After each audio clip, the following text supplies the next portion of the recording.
Fidèle au programme de la radio Entente FM de Tukuntuna, bonjour.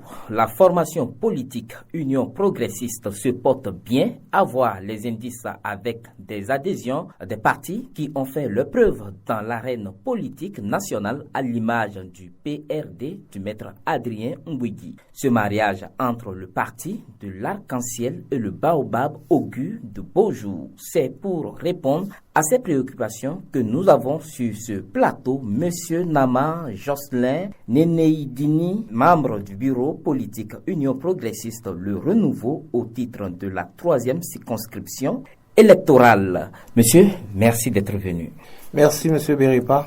Pour animer cette émission, je suis Boni Béripa et à la manipulation technique, l'homme s'appelle Gilles-Marie Tisségué. Cher invité, dites-nous pourquoi l'UP a changé de nom et porte désormais l'UP Le Renouveau.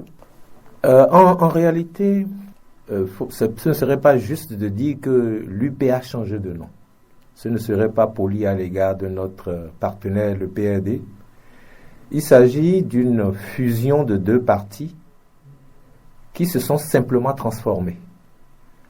Il ne s'agit pas de la création d'un nouveau parti.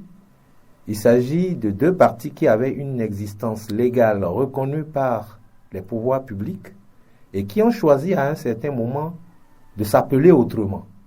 Et donc, dans cette fusion, l'ancienne UP a amené UP, Union progressiste, et le PRD qui s'appelait Parti du renouveau démocratique a amené le renouveau. Donc, on peut dire que autant l'UP a changé de nom, qu'également le PRD aussi a changé de nom. Donc nous sommes à égalité dans la nouvelle formulation, la nouvelle dénomination de ce qui nous appartient désormais tous.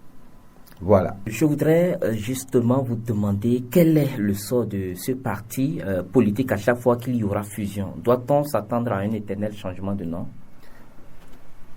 Attendez-vous plutôt à ce que tous les jours, les choses ne se passent pas exactement de la même façon. Nous avons fusionné avec le PRD, parce qu'il fallait fusionner avec le PRD, mais avec d'autres, ça ne se passera pas forcément comme ça, puisqu'il y a d'autres qui adhèrent, et vous avez entendu parler du PER la dernière fois, oui, qui a adhéré. Il a tenu un congrès de dissolution et a simplement rejoint les rangs de l'UP, le renouveau, après que la fusion avec le PRD a été faite. Donc, il y a plusieurs formules. Soit le parti décide de se dissoudre à son propre niveau et en rend compte à la nouvelle formation à laquelle il veut adhérer, et puis on lui ouvre les portes, tout simplement. Donc, il n'y aura pas tous les jours fusion. Ce n'est pas parce qu'il y en a eu entre l'ex-UP et l'ex-PRD qu'il y en aura tous les jours avec les autres partis. Ça dépend des négociations, ça dépend de la taille de chacun, et chaque parti se connaît. Il peut arriver qu'une formation se dise qu'elle a beaucoup à gagner à adhérer simplement à travers ses membres pris de façon individuelle, plutôt qu'à nous ramener à une fusion du type de celle que nous avons conclue avec le PRD.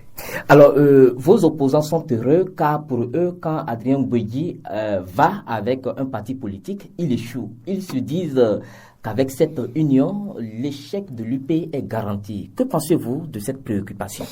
Je ne sais pas pourquoi ils s'en préoccupent. Du moment où ils ne sont pas avec nous, ça devrait plutôt les réjouir, comme vous avez dit, qu'ils ne s'en occupent pas.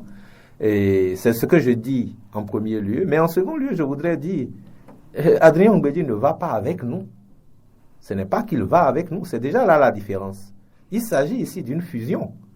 Adrien Mbouigui est désormais membre de l'Union progressiste Le Renouveau. Ceux qui avaient choisi hier d'aller avec lui et qui ont eu un certain nombre d'infortunes, qui leur dit que ce n'est pas la faute d'Adrien Mbouigui. Adrien Mbouigui, l'ex-PRD, nous n'accepterons pas qu'on lui fasse cette insulte-là, qu'on lui fasse cette caricature-là, quand même aux dernières élections communales, c'était près de 6%. Ce n'est pas rien. Il y a des partis qui n'en ont jamais eu de leur vie. Et donc, parler ainsi d'une personnalité et d'un parti trentenaire, Il y a des partis qui ont été créés, qui ont disparu de la circulation. Le PRD a survécu. Si c'était aussi facile et aussi mauvais, je crois que les partis qui font cette critique-là auraient pu apporter au bilan quelque chose de plus positif que celui qu'ils sont en train de critiquer. En tout cas, pour nous, Maître Adrien Mbedi est une référence que nous respectons beaucoup. Et le Parti du Renouveau démocratique est également une référence. Et si ce ne l'était pas, on n'aurait pas conclu ce partenariat avec le PRD. C'est bien parce qu'il y a quelque chose à y gagner que nous sommes désormais ensemble. Donc cette question, nous n'accepterons pas que le PRD, l'ex-PRD, pour la mémoire qu'elle représente, et le président Adrien Mbedi, pour tout ce qu'il a fait dans ce pays, soit traité de la sorte. Je crois que faut pas prêter flanc à tout ce qui se dit dans la rue. Ceux qui font cette critique n'ont certainement pas plus à apporter à l'histoire politique du Bénin que ce que le président Adrien Mbedi a apporté. Nous nous inscrivons en faux par rapport à ça. Dites-nous une question qui préoccupe les militants UP de Tukuntuna et des environs. C'est de savoir, à la suite de la fusion récente entre l'ex-UP et l'ex-PRD, qui a donné de l'UP le renouveau, comment cette fusion s'opérationnalise sur le terrain? D'abord, je disais tout à l'heure que ce mariage, ce n'est pas la création d'un nouveau parti. Il faut le retenir. Deuxièmement, il faut retenir que ce n'est pas une nouvelle maison que nous avons construite. Ce n'est pas un nouveau tata que nous avons construit, pour rester dans la terminologie locale, oui. Mais c'est plutôt un nouveau foyer que nous vivons actuellement par la transformation de deux anciens tatas qui étaient côte à côte. Et donc, on a choisi de former la même clôture, le même portail, la même cuisine, pour témoigner au monde entier et à ceux qui nous écoutent, ceux qui nous regardent, notre envie de désormais vivre ensemble et de ne plus être les UP ou les PRD d'hier, mais plutôt d'être aujourd'hui UP le renouveau. Donc voilà, ce que nous avons à apporter à nos militants qui se posent cette question, c'est d'abord la fixation sur ce que nous sommes aujourd'hui.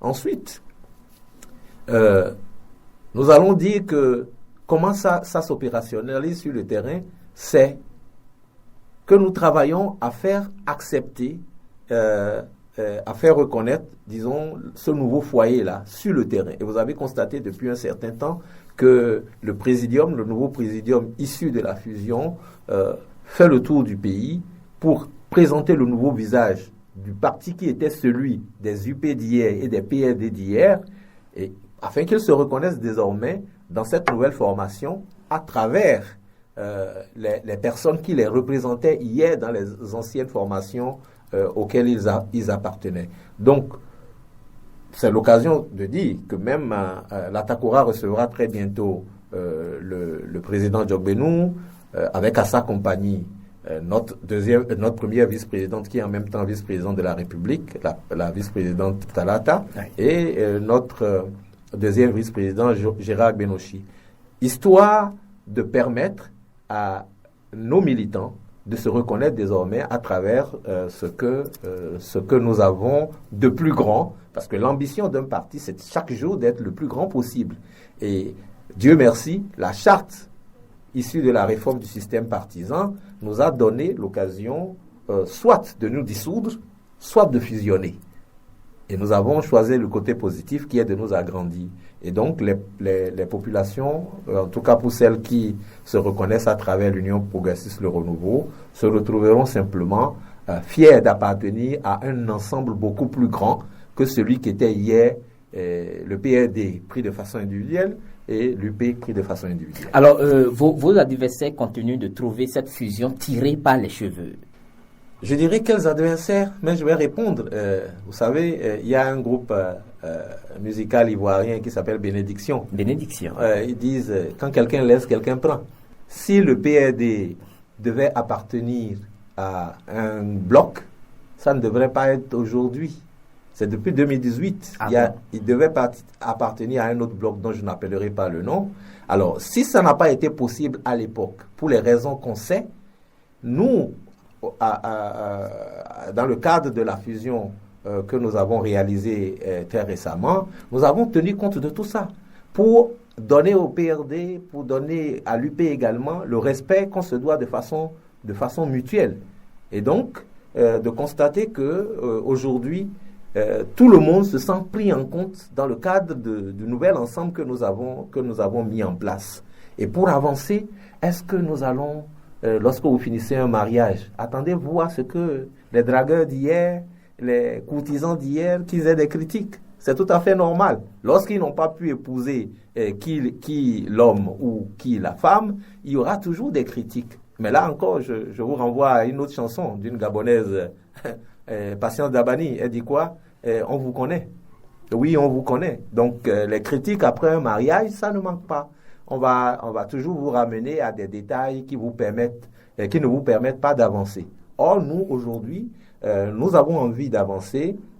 Et c'est ce pourquoi nous travaillons déjà sur le terrain. La nouvelle direction du parti est sur le terrain. Et vous avez constaté également que pour opérationnaliser justement cette nouvelle vie ensemble, nous avons commencé à donner un contenu à ce que nous avons conclu. Cette semaine déjà, nos grandes réunions se sont tenues dans notre nouveau siège de Porte-Novo. Hier, le siège de l'ancien UP, c'était à Cotonou.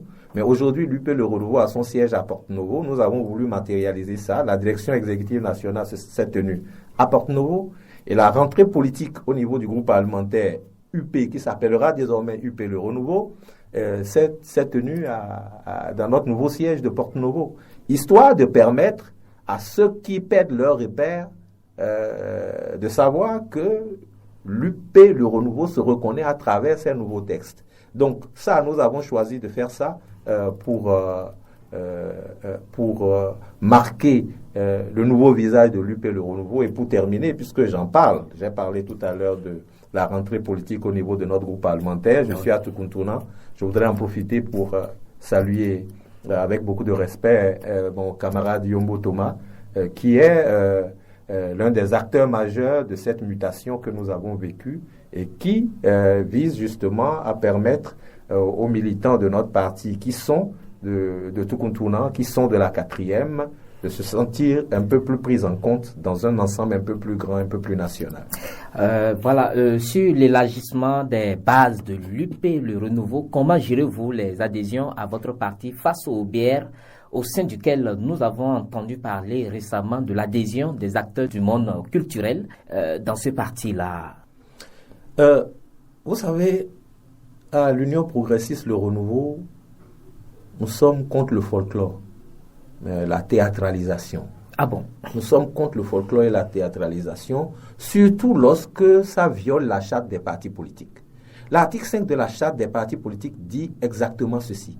Aucun parti politique ne peut fonder sa création et son action sur une base et ou des objectifs comportant, entre autres, au 3e tiret, je cite, l'appartenance à un même sexe, à une ethnie ou à un statut professionnel déterminé. Alors, où est cette histoire de monde culturel? Comment est-ce qu'un monde culturel peut adhérer à un parti? C'est comme pour dire le monde enseignant adhère à l'UP. Le monde diplomatique adhère à l'UP. Le monde sportif adhère à l'UP. Le monde médical pour les médecins adhère à l'UP. Ça n'a pas de sens. C'est individuellement que la loi reconnaît aux citoyens d'avoir à adhérer à un parti. Donc, ceux qui ont choisi de dire que le monde culturel a adhéré à un parti, bon, je crois qu'ils vont en faire le bilan.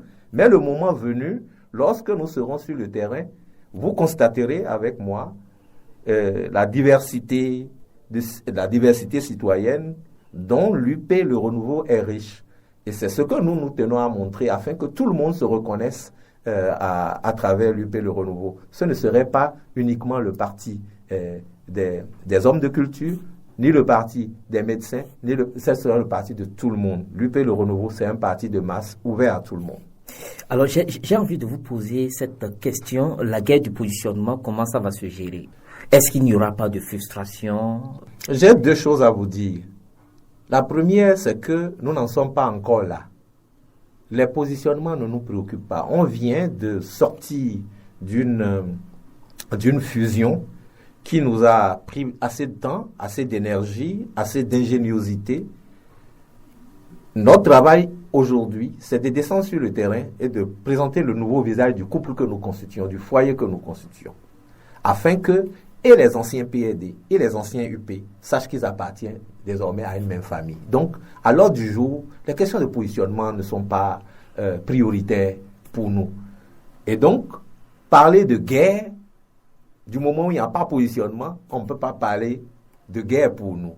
Et pour terminer, vous avez parlé de frustration. Je ne sais pas, même dans les familles de 2 personnes, il y a frustration. Il faut s'y préparer. Celui qui ne veut pas être frustré n'a qu'à rester seul dans une chambre fermée à clé et n'avoir personne à côté de lui. Sinon, si vous êtes même des jumeaux, nés le même jour à la même heure, sortis même au même moment, encore que ce n'est pas possible biologiquement, il y aura toujours quelqu'un de frustré. Donc ça, c'est des choses auxquelles on est très habitué dans un parti politique.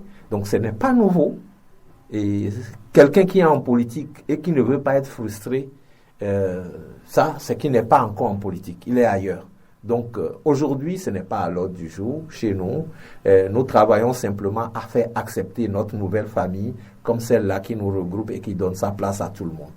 Bien, avant d'aborder cette question, disons, de la rentrée scolaire, je voudrais bien vous demander, monsieur Nama Jocelyn, quelle est la finalité de Joseph Diogbenou? Il a démissionné de la présidence de la Cour constitutionnelle pour la présidence de l'Union progressiste. Pour certains, il sera président de l'Assemblée nationale. Pour d'autres, il sera potentiel candidat à la présidence de la République pour succéder Patrice Talon. Alors, quelle est vraiment sa finalité? On dirait que vous parlez à un charlatan. Vous voulez qu'aujourd'hui, moi je vous dise ce qui va se passer en 2023, en 2026. Je sors de quelle école pour avoir ce don de vision-là? Non, ce qui est déjà bien dans la question que vous posez, c'est qu'il n'y a rien de négatif.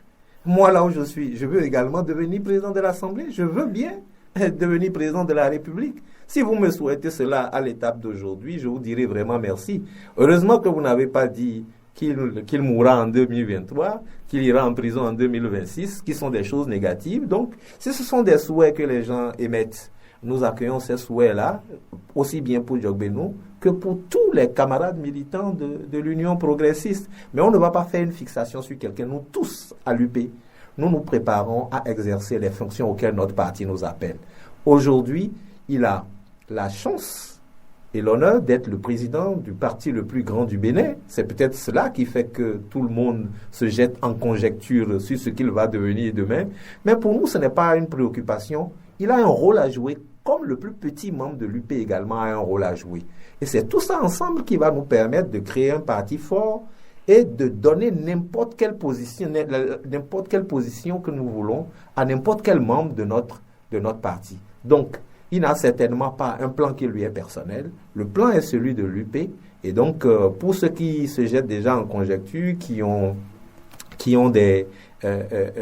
dans la surenchère par rapport à ce qui va se passer demain, nous, c'est pas notre préoccupation. Ils ont cela certainement à leur agenda. On va les laisser continuer de déviser sur l'avenir de chacun et de notre parti. Mais nous prenons les enjeux, les combats, les défis un à un chaque jour pour pouvoir avancer. Et c'est ce qui nous préoccupe. Bien. Au regard des démissions des autres partis politiques, même du BR, pour adhérer à l'UP, alors que tous les deux partis sont de la mouvance, n'y aurait-il pas une difficulté au cours des élections parlant de BR? Non, écoutez, nous n'en sommes pas à notre première expérience d'élection avec le BR.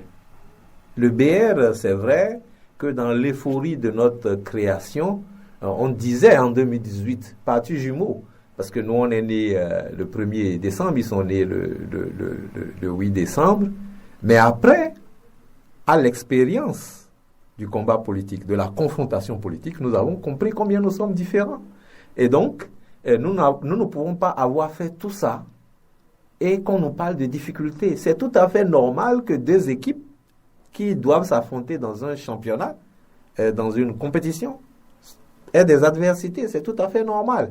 On n'est pas en train d'aller à un bal poussière où il s'agit d'observer les mêmes pas. Et encore, ce n'est pas évident quand on danse sous la même cadence qu'on ait les mêmes pas. Ce n'est pas évident. Donc, pour nous, ça encore, ce n'est pas une question. C'est tout à fait normal. Le BR est un parti que nous respectons, qui est à son camp. Et maintenant, à l'intérieur, lorsque des personnes choisissent d'aller à gauche ou à droite, c'est leur choix. La charte des partis politiques le leur a reconnu. La constitution du Bénin le leur a reconnu.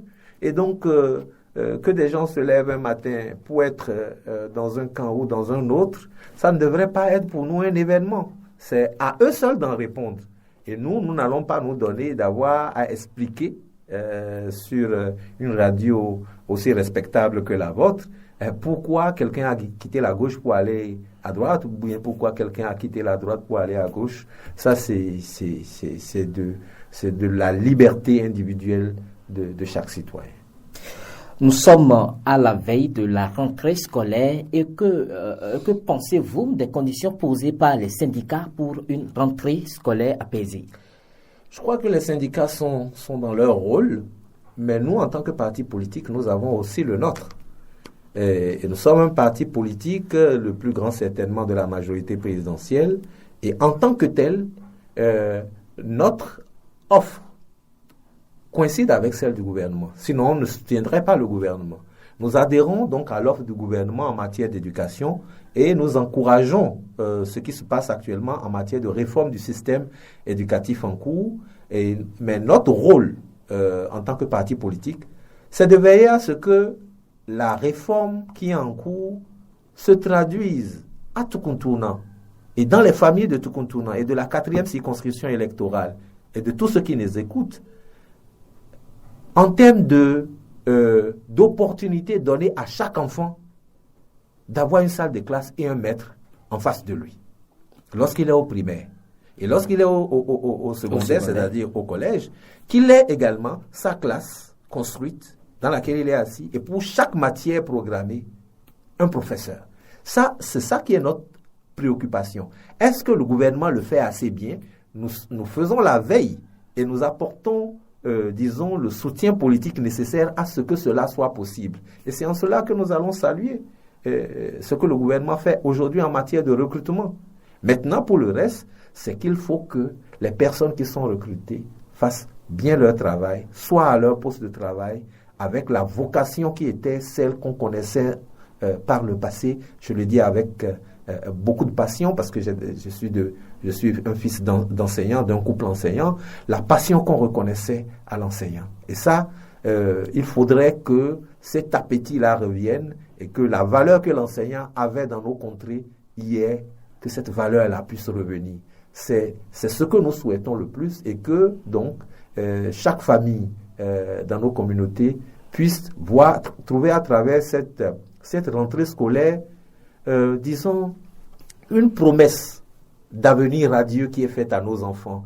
Parce que continuer de vivre dans un environnement où on envoie l'enfant à l'école sans savoir exactement ce qu'il va devenir, en priant chaque jour Dieu qu'il fasse de lui quelque chose qu'on ne peut même pas présager aujourd'hui, il faut qu'on commence à voir à travers l'école autre chose, qu'on sente que l'école nous promet quelque chose. Et ça, le gouvernement le fait déjà assez bien, parce que le choix qui a été fait de préparer nos enfants à répondre aux besoins de l'entreprise, à répondre aux besoins de l'emploi, pour que le lot qui sort du système éducatif soit beaucoup plus technique que généraliste, ça déjà c'est une grosse avancée.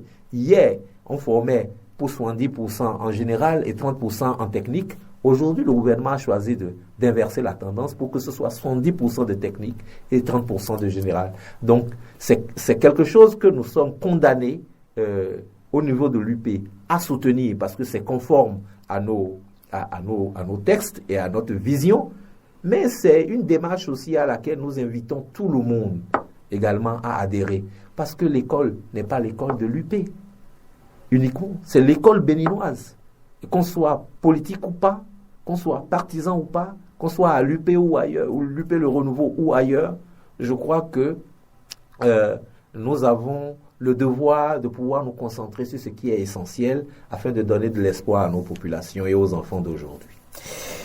Tukuntuna vit des difficultés telles que l'éclairage public qui fait défaut, la dégradation avancée de la voie inter-État qui traverse la commune, le manque d'usines de transformation des produits agricoles compte tenu de la vocation et de l'orientation essentiellement agricole de la commune. Qu'est-ce que l'UP Le Renouveau propose pour y répondre? Spécifiquement à Tukuntuna, d'abord pour ce qui concerne l'éclairage public. Vous savez, on ne pose pas n'importe comment les poteaux électriques. Tukuntuna a d'abord un problème de plan de voirie, de lotissement. Déjà, pour venir à votre radio, honnêtement, pour une aussi vieille commune, je trouve que ce n'est pas bien. On a circulé comme dans un village champêtre où tout est circulaire. On a pris des petites pistes pour arriver à votre radio. Ça prouve combien Tukuntuna n'est même pas tracé. Il faut commencer par là. C'est lorsqu'on aura fini avec ça qu'il faut ensuite commencer à poser, disons, des poteaux. Et ça fait partie de tout ce qu'on appelle travail d'étude, travail préalable à l'électrification. Et Dieu merci, pour l'information que j'ai, il y a 2 projets qui sont actifs, mais qui sont encore en phase d'étude au niveau de Tukuntuna. Le projet, je crois, Lumière pour tous. Et il y a un autre projet qui s'appelle P2A, qui est géré par la BERM. Et donc, il faut avoir le temps de patience nécessaire. Et comme on a l'habitude de le dire chez nous à l'Union progressiste Le Renouveau, la tendance qui est observée aujourd'hui nous permet de regretter que le même pragmatisme n'ait pas été observé par les anciens gouvernements. Sinon, il y a déjà des études qui auraient dû être faites par le passé, de manière à ce qu'on passe à une phase 2 ou 3 qui va permettre très rapidement aux populations d'avoir l'électricité auquel elles ont droit. Ensuite, pour ce qui concerne la qualité de la voie. La voie est d'un certain âge et je crois qu'il faut plutôt souhaiter à Tukuntuna que la route que nous attendons soit réalisée par ceux qui nous gouvernent aujourd'hui. Parce qu'un peu partout, on constate que les voies qui sont celles qui sont offertes aux populations sont de meilleure qualité. Afin que, après 10 ans, on n'assiste pas à ce que nous voyons. On ne dirait pas que la voie qui est dans cet état aujourd'hui est de cet âge. Il faudrait qu'on puisse désormais construire des infrastructures qui restent vraiment durables et que nous puissions les utiliser ainsi que nous avons également investi. Pour ce qui est, je crois que vous avez parlé également de la transformation des produits agricoles. Pour les informations que j'ai, vous savez, il y en a quand même. Il y a quelques unités de transformation. Posons-nous la question de savoir quel est leur sort. Je sais qu'au marché, là, il y a une petite unité de transformation de manioc. À Kwarfa également. Mais ça ne fonctionne plus. Exactement. Ça ne fonctionne plus. Pourquoi? D'abord, parce que au niveau même de la production de la matière première, il y a déjà problème. Il faut déjà avoir du manioc. Et vous savez, c'est peut-être une question qui va venir par après, les questions de bataille entre les éleveurs et les agriculteurs. Bien sûr. Et les agriculteurs ont souvent constaté que le manioc qui pousse est l'aliment préféré du bœuf qui passe, et ça crée des conflits par après. Quand ils font ça à répétition et qu'ils n'ont pas de réponse forte qui permet à chacun de mener son activité de manière sécurisée, c'est qu'à terme, ils abandonnent l'activité. Et ça, c'est une question qui va au-delà de la simple volonté d'installer. On peut venir de façon, comme je vous disais tout à l'heure, nous ne sommes pas dans la folklorisation, nous. On ne va pas souhaiter qu'une unité vienne s'installer tout simplement, alors que les conditions premières qui devraient permettre à cette unité de fonctionner ne sont pas garanties. Et vous savez, pour ces questions de conflit entre agriculteurs et éleveurs, des choix forts ont été faits pour organiser maintenant le passage du bétail à travers des couloirs qui sont bien définis et faire également en sorte que les agriculteurs ne viennent pas cultiver sur des couloirs de passage des bestiaux. Donc, c'est des questions importantes qu'il faut déjà avoir réglées pour permettre que la transformation ait du sens. Sinon, vous allez créer un éléphant blanc et qui ne va pas fonctionner. Et la dernière explication à ce que vous êtes en train de dire, puisque cela touche à vos auditeurs, vous savez, l'un des gros marchés d'écoulement de ces produits transformés pour les unités dont je parlais, qui sont au marché de Tukuntuna et à Kwarfa également, je crois qu'il y a une unité, c'était le marché burkinabé. Alors, qu'est-ce que ça donne dans un contexte de crise sécuritaire? Le marché est presque étouffé. Et donc, on devrait s'attendre à ce que pour les unités de transformation que Tukuntuna et la 4e circonscription électorale a raison de réclamer, qu'en aval, on puisse s'assurer que les produits qui devront sortir de ces unités-là trouvent un marché d'écoulement. Alors, lorsque tout ça là n'est pas garanti, vous savez très bien, ce n'est pas l'État aujourd'hui qui construit l'entreprise, c'est le privé qui construit les unités. Et aucun privé ne viendra, après une étude de marché, constater qu'il n'y a aucune chance que son affaire prospère et installer une unité. Ça ne va pas se faire. Donc l'État va travailler en amont plutôt à faire en sorte que les conditions matérielles de valorisation, de rentabilisation de l'unité industrielle, de l'unité de transformation, puisse être garantie avant de mettre de l'argent, de mettre de l'investissement dans ces affaires-là. Alors, dites-nous, qu'est-ce qui peut être fait pour que ces unités de transformation-là marchent? On s'adresse à qui? Les populations vont s'adresser à qui? Oui, justement. Vous savez, l'organisation aujourd'hui, on est dans un contexte de décentralisation qui pose assez bien les problèmes, qui a bien répondu à la problématique qui est celle auquel l'ensemble de nos communes faisait face. Aujourd'hui, on a voulu qu'il y ait une administration en matière de gestion qui soit professionnelle. Nous avons des SE. Et pour la petite parenthèse que je voudrais ouvrir, j'ai dit au maire de Tukuntuna qu'il a une bonne main d'avoir tiré au sort cette SE-là. Il est très chanceux. Une SE qui a été directrice de cabinet au ministère du cadre de vie, qui a été à la Chambre de commerce et d'industrie du Bénin, qui a travaillé au ministère de la Santé à plusieurs postes. Je crois que Tukuntuna a tiré gros. Et il faudrait profiter de ce moment-là pour poser tous les problèmes. À qui s'adresser? Vous vous adressez d'abord à la personne qui est chargée de gérer. Et dans votre commune, c'est la SE. Par la suite, en tant qu'interface, tout ce qui est opportunité à offrir au secteur privé par Tukuntuna sera offert de manière à ce que, comme je le disais tantôt, pour autant que les conditions de base sont garanties par l'État, c'est-à-dire comment on organise l'espace, comment on fait en sorte que le paysan qui choisit une terre pour produire une culture soit sûr que la culture va arriver jusqu'à son terme sans être broutée par un bœuf de passage et ne pas le ramener à néant. Ça, c'est l'État qui organise ça, de manière à ce que chacun vive son activité dans son espace. Maintenant, après, lorsque l'opportunité existe, lorsque la spéculation existe, ça donne pour le reste à ceux qui managent votre commune l'occasion de pouvoir la vendre en disant « nous sommes une terre d'attraction ». Un peu comme le président le fait pour le Bénin entier, au niveau local, les cadres qui ont été recrutés pour faire ce travail-là vont le faire également, mais il faudrait que nos populations puissent aussi savoir que rien n'est gratuit. Aujourd'hui, la population également a une part contributive. Vous avez parlé d'électrification, vous avez parlé de tracer des voies. Il faut parler des lotissements. Tout ça, ça a un coût.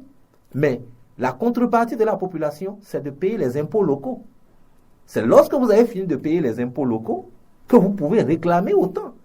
Je parlais tout à l'heure de la nature des pistes que nous avons prises. Tukuntuna n'a pas de cimetière. Est-ce que c'est normal?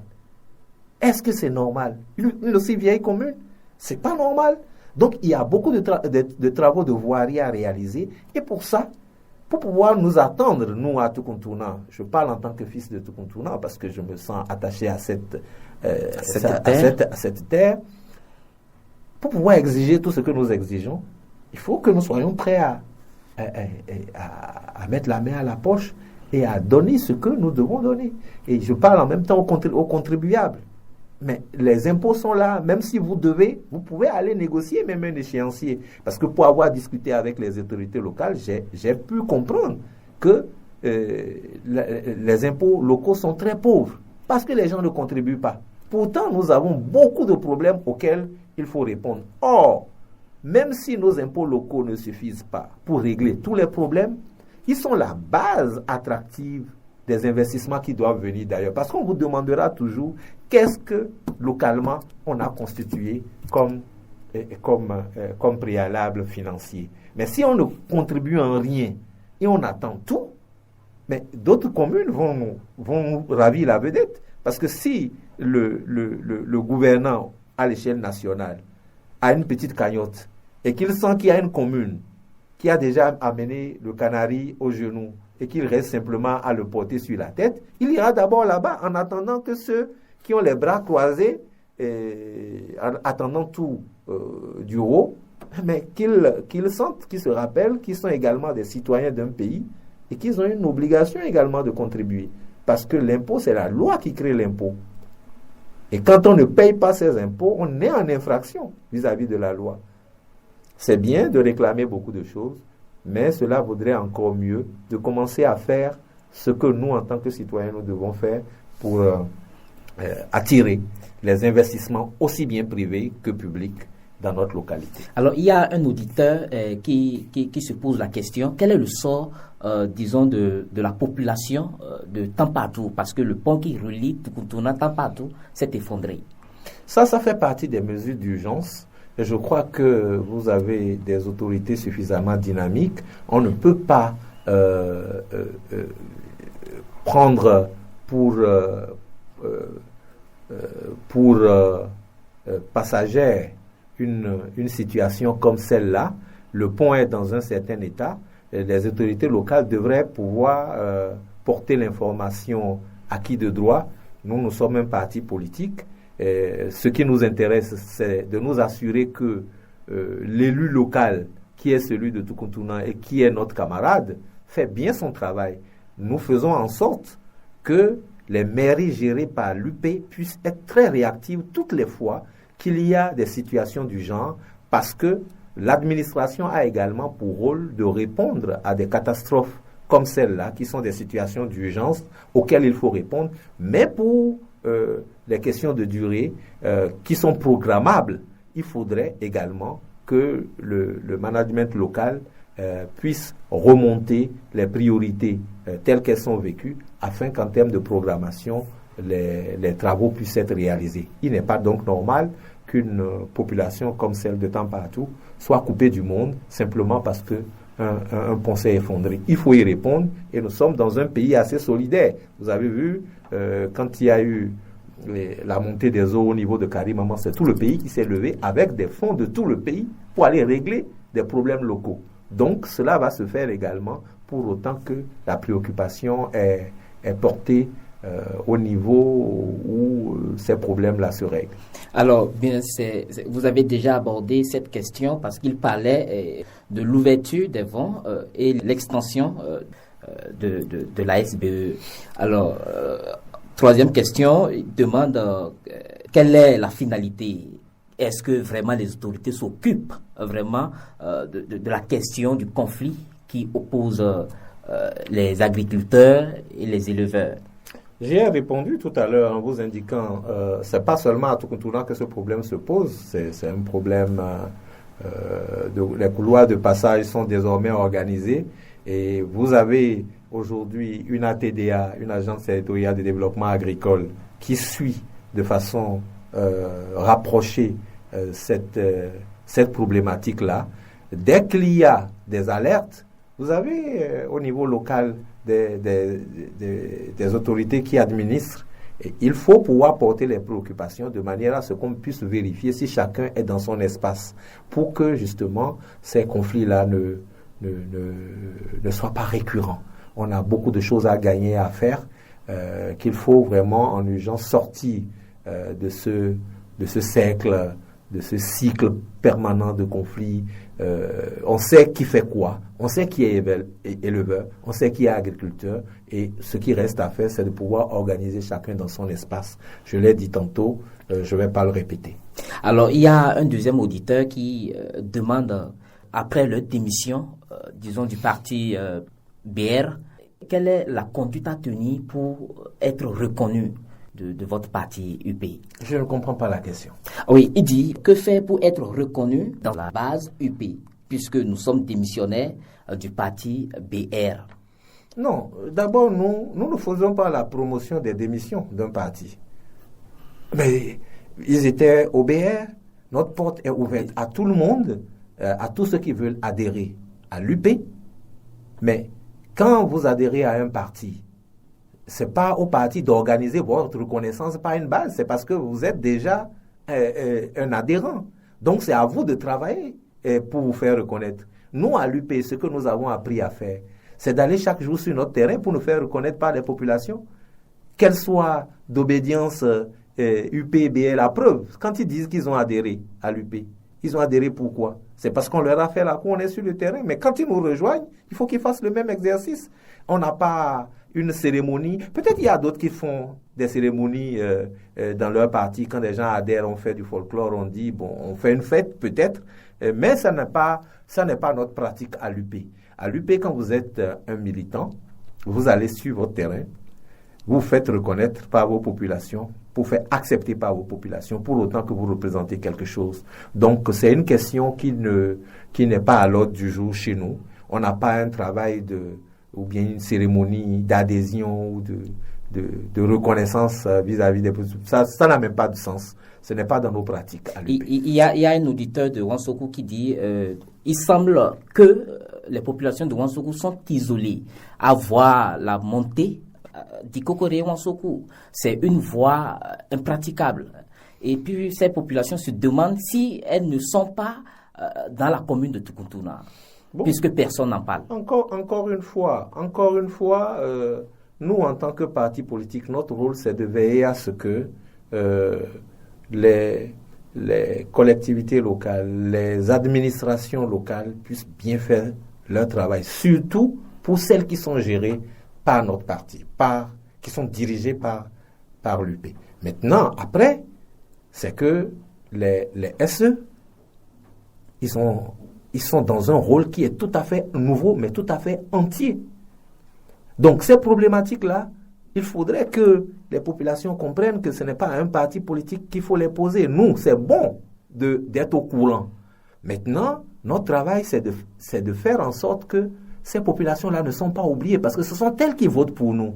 Et quand on veut avoir leur suffrage, ce sont les mêmes voies que nous franchissons pour aller les convaincre que nous sommes le meilleur choix. Maintenant, quand on a fini de faire ça, on ne peut pas les abandonner.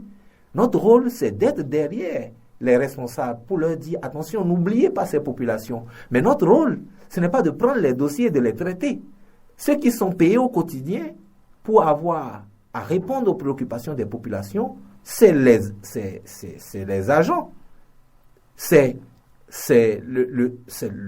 Au niveau de Tukuntuna, c'est la secrétaire exécutive. Et il faut que les populations comprennent qu'il faut porter ces préoccupations à ce niveau. Et également, accepter d'avoir à contribuer en tant que disons, citoyen, ce qu'on appelle, quand on dit que le citoyen est un contribuable, il faut qu'ils mettent également la main à la poche pour que leur contribution soit celle qui est attendue, qui a été fixée par la loi, c'est tout. Et je l'ai dit quand il s'agissait du pont. Donc, les questions d'enclavement sont suffisamment nombreuses dans notre zone. Il y a des régions encore qui sont plus enclavées que Ouansokou, mais c'est des préoccupations qu'il faut pouvoir remonter en son temps par l'administration qui est chargée de le faire, à charge pour celle-là de faire bien son travail. Vous avez appris, nous avons vu aujourd'hui, il y a un SE qui aurait été relevé de ses fonctions. À Tchaourou. C'est des choses auxquelles il faut qu'on s'habitue. Et je crois que ce réflexe, cette tendance à à faire en sorte que ceux qui nous gèrent, qui gèrent nos quotidiens, aient des obligations de résultat, il faut qu'elles se renforcent afin que personne ne dorme sur ses lauriers. La souffrance de nos populations nous tient tellement à cœur que nous n'allons pas nous priver du devoir d'appuyer le gouvernement chaque fois que cela est nécessaire pour atteindre ces objectifs-là d'améliorer le quotidien de nos populations. J'ai envie de vous poser cette question. Selon vous, les élections législatives de 2023 seront-elles inclusives? Puisque vous êtes de la mouvance, dites-nous quelles sont les chances des autres partis politiques de participer à ces élections-là. Je dirais deux choses. La première, c'est que ce n'est pas l'UP qui organise les élections. Nous sommes une équipe en compétition parmi tant d'autres. Et nous ne pouvons pas être en train de nous préoccuper de notre préparation individuelle, de notre forme physique, de notre force mentale avant la compétition et nous préoccuper de la force des autres. Chacun doit se mettre à jour. Nous avons tellement investi à l'UP pour la qualité de notre administration. Il y a des gens, il y a des partis, si vous allez à leur siège, vous ne verrez même personne. Mais c'est eux qui veulent être présents à toutes les élections. Être présent à toutes les élections demande une certaine discipline organisationnelle, au plan interne. En tout cas, pour ce qui est des nouveaux partis que la charte des partis politiques, a donné, pour lesquels la charte des partis a ouvert le cadre, vous êtes obligé d'être très organisé. Donc, la première des choses que j'ai à dire, c'est que celui qui veut participer aux élections, pour qu'elles soient inclusives, doit se préparer. Première chose, il doit bien se préparer, bien préparer ses dossiers. La seconde chose que j'ai à dire, c'est que, en lien avec la première, nous-mêmes à l'UP, notre souhait, c'est que tout le monde puisse participer. Parce que nous nous sommes nous-mêmes donnés pour objectif de faire en sorte que le taux de participation ne soit pas celui de la dernière fois. Or, pour que le taux de participation soit élevé, il faut qu'il y ait davantage de compétiteurs. C'est comme dans les matchs. Plus il y a de pays participants à une compétition mondiale, plus les tribunes seront remplies. Parce que chacun aura son pays à soutenir. Donc c'est pareil au niveau des partis politiques. Nous n'avons aucun intérêt à être premier de peu de compétiteurs. Nous voulons justement, et c'est ça l'enjeu majeur de notre participation à cette élection, confirmer que nous sommes le parti le plus grand, confirmer que nous sommes les meilleurs parmi tous. Donc nous n'avons aucun intérêt, nous n'aurons aucune satisfaction à constater que un parti ne s'est pas suffisamment bien préparé pour participer à cette élection. Or, notre rôle, justement, ce n'est pas de finir de nous préparer et d'aller préparer les autres. Alors, justement, quels sont les acquis que l'UP, le renouveau, défendra au moment venu devant les populations?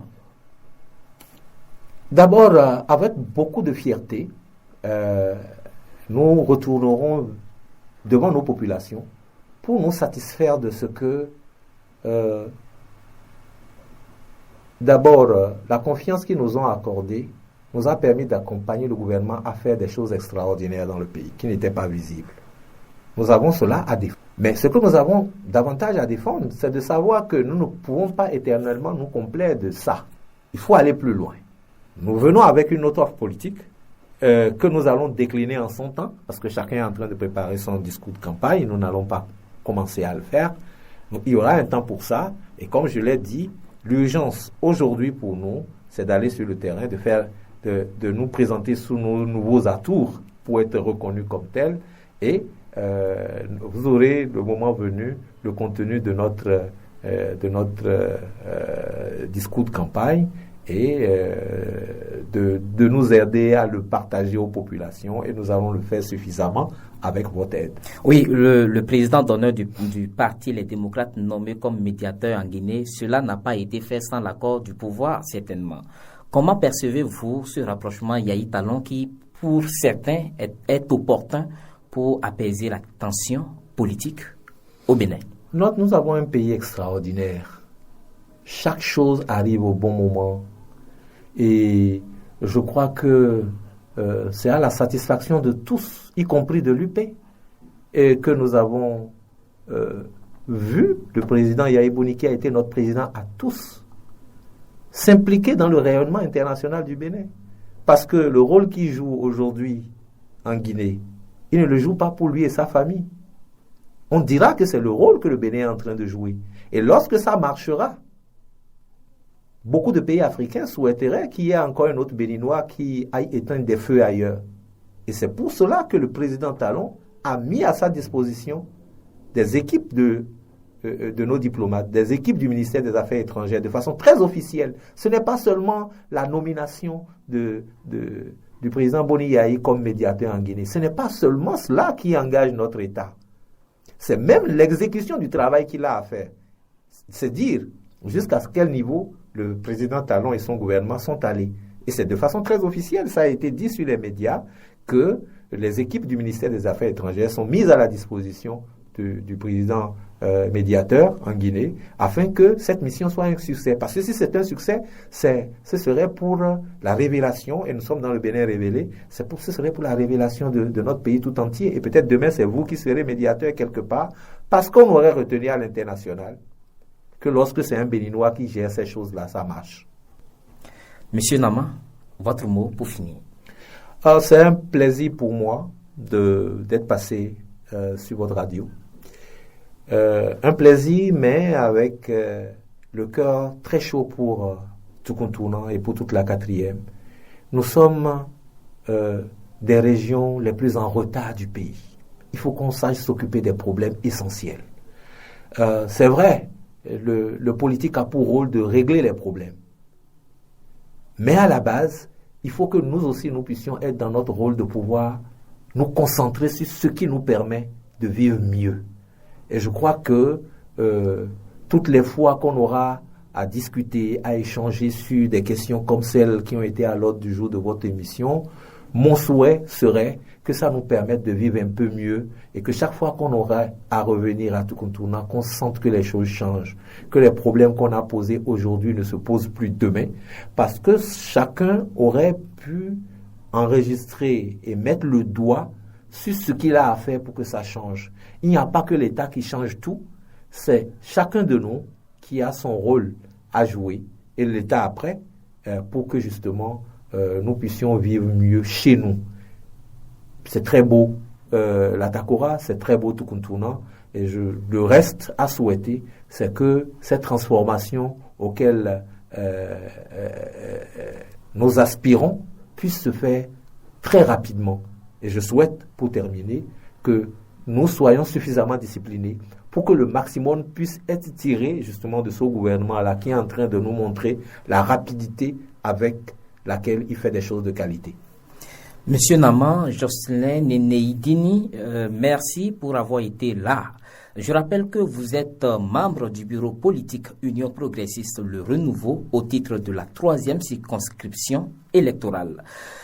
Auditeurs de la radio Entente FM de Tukuntuna, merci de nous avoir suivis. Boni Berepa, j'ai animé cette émission et Gilles-Marie Tisségué assurait sa mise en onde. Merci, bye bye.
Nyotiranda, fondé par tonneau, ville touristique, par ses chutes, son paysage, les belles vedettes, le massif de Dahane, Kataori me rappelle Kaba.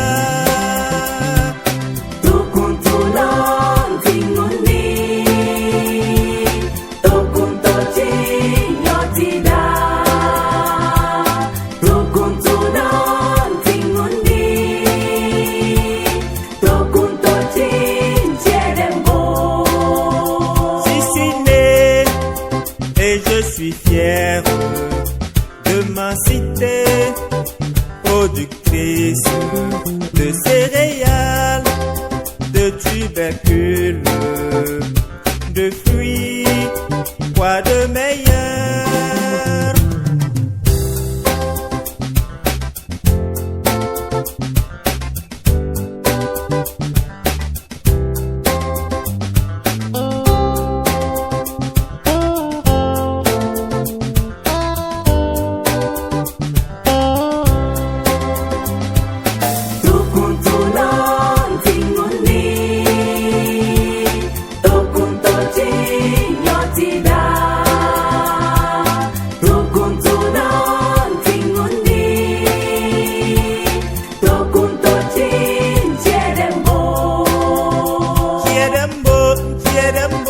Tiedembo, ma belle vie. Tokuntochin, Tiedembo. Nyotida, nyotida, nyotida.